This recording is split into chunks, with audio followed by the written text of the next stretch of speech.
रामपुर के जंगल का राजा एक न्यायप्रिय और शक्तिशाली शेर था। उसके शासनकाल में सभी जानवर शांति और खुशी से रहते थे, लेकिन पिछले कुछ महीनों से जंगल में कुछ अजीब घटनाएं होने लगी थीं, जिनकी वजह से जानवरों में बेचैनी फैल गई थी। सभी अपनी परेशानी लेकर शेर सिंह के पास आते और कहते कि जंगल के जानवर दिन ब दिन कमजोर होते जा रहे हैं। शेर सिंह हैरान हो गया। वह सोचने लगा कि यह कैसे संभव है कि जानवरों की ताकत कम होती जा रही है। फिर उसे सूचना मिली कि जंगल की काली गुफा से कोई ऐसी शक्ति निकल रही है जो सबकी ताकत छीन रही है। यह जानकर उसने फैसला किया कि वह खुद इस मामले की तह तक पहुंचेगा और पता करेगा कि कौन सी शक्ति जंगल के निवासियों को कमजोर कर रही है। अगली सुबह सभी जानवर शेर सिंह के नेतृत्व में काली गुफा की ओर रवाना हो गए। थोड़ी ही देर में वे गुफा के मुहाने पर पहुंच गए। यह जगह वाकई अजीब थी। चारों ओर दीवारों पर रहस्यमयी चित्र बने हुए थे। इन चित्रों को देखकर ऐसा लग रहा था जैसे वे कोई संदेश दे रहे हों। शेर सिंह ने सबसे बुद्धिमान मानी जाने वाली लोमड़ी से कहा कि वह इन चित्रों का मतलब समझने की कोशिश करे। लोमड़ी ने चित्रों को ध्यान से देखा और बताया कि एक चित्र में एक बाबा के हाथ में जादुई पत्थर है। इसका मतलब यह है कि अगर यह पत्थर किसी पवित्र हाथ में हो तो सब कुछ ठीक हो जाएगा, लेकिन अगर यह किसी बुरे इंसान के हाथ लग जाए तो सब कुछ बर्बाद हो सकता है। शेर सिंह ने गौर किया कि पत्थर तो अभी वहीं पड़ा है, न किसी अच्छे के हाथ में है न बुरे के। अब सवाल यह था कि क्या किया जाए, लेकिन किसी को कोई रास्ता नहीं सूझा।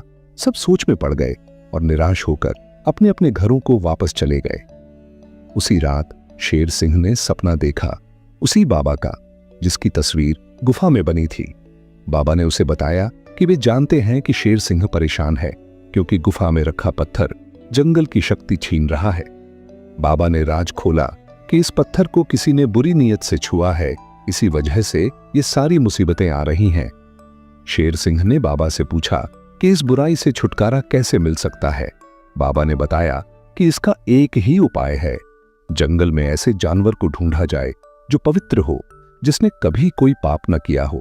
अगर ऐसा जानवर इस पत्थर को छुए तो सारी बुरी शक्तियां समाप्त हो जाएंगी और जंगल में सब कुछ ठीक हो जाएगा। सपने से जागने के बाद शेर सिंह सोच में पड़ गया, ऐसा जानवर कहां मिलेगा जिसने कभी कोई पाप न किया हो। अगली सुबह उसने सभा बुलाई और सभी जानवरों को बाबा के सपने का संदेश सुनाया। सभी हैरान रह गए कि ऐसा जानवर कहां से आएगा, लेकिन चूंकि और कोई रास्ता नहीं था, सभी ने फैसला किया कि मिलकर ऐसे जानवर को ढूंढेंगे। तलाश शुरू हुई। हर जानवर से सवाल किया गया। किसी ने कहा कि वह रोज शिकार करता है इसलिए पापी है। किसी ने बताया कि उसने प्रेम में बेवफाई की, जो दिल तोड़ने का पाप है। किसी ने कहा कि वह शाकाहारी है, लेकिन उसकी जिंदगी में भी ऐसा पाप था जिससे वह पवित्र नहीं रहा। यहां तक कि हिरनी भी पापी निकली, क्योंकि शादी से पहले उसका एक चीते से संबंध था, जिसके कारण उसका पति हिरण नाराज होकर तलाक दे चुका था। शेर सिंह ने बुद्धिमान लोमड़ी से सलाह ली, लेकिन वह भी निराश हो चुकी थी। सभी जानवर निराश होकर अपने घरों को लौट गए। उसी रात फिर बाबा शेर सिंह के सपने में आए। शेर सिंह ने उनसे विनती की कि वे कोई ऐसा जानवर बता दें, क्योंकि सारे जानवर पापी निकले हैं। बाबा ने कहा कि जंगल की सीमा पर चमेली नाम की एक बकरी रहती है, जिसने कभी कोई पाप नहीं किया। यह सुनकर शेर सिंह ने फैसला किया कि अगले दिन चमेली से मुलाकात करेगा। अगली सुबह उसने सभा बुलाई और सभी जानवरों को बताया कि उसे पवित्र जानवर का पता चल गया है। सभी ने तय किया कि शाम को वे चमेली के पास जाएंगे। शाम होते ही शेर सिंह और बाकी जानवर चमेली की ओर रवाना हुए। कुछ देर बाद जब वे चमेली के पास पहुंचे तो उसे सारे हालात से अवगत कराया और मदद की गुजारिश की। चमेली ने कहा कि अगर उसकी मदद से जंगल की मुश्किलें दूर हो सकती हैं तो वह जरूर चलेगी। चमेली को साथ लेकर सभी जानवर गुफा की ओर रवाना हो गए। गुफा में पहुंचकर चमेली ने पत्थर को छुआ, लेकिन कोई असर नहीं हुआ। जंगल वालों की ताकत वापस नहीं आई। सभी हैरान और परेशान रह गए। निराश होकर वे जंगल लौट आए।